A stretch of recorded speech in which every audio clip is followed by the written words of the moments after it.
هذا يا إخوانا لأنه هذا العفن دخل وتشربه البعض. يعني هذه طواقي تباع في غزة كانت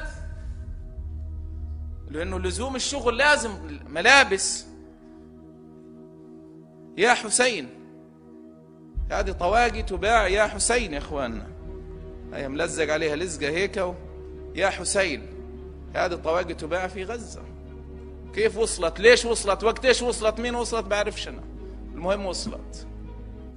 واقفين في وجه أمريكا، في وجه إسرائيل، بس هدول الأبطال ينبهر بهم.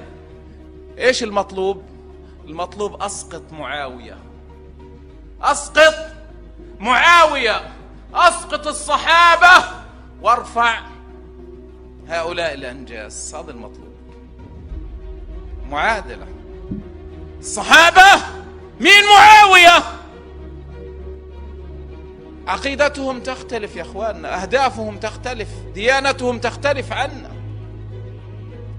هؤلاء يتاجرون في قضيتنا، هؤلاء يا اخواننا بدهم يلمعوا حالهم، سكاكينهم لا زالت تقطر من دماء الاطفال والنساء.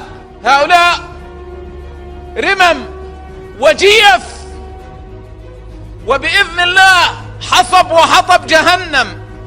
هؤلاء عقيدتهم مختلفة تماما عنا، لا يؤمنون بكتاب الله ولا برسول الله، يؤمنون بالأئمة، بالشرك، بالكفر، بالزندقة، بالإلحاد. دين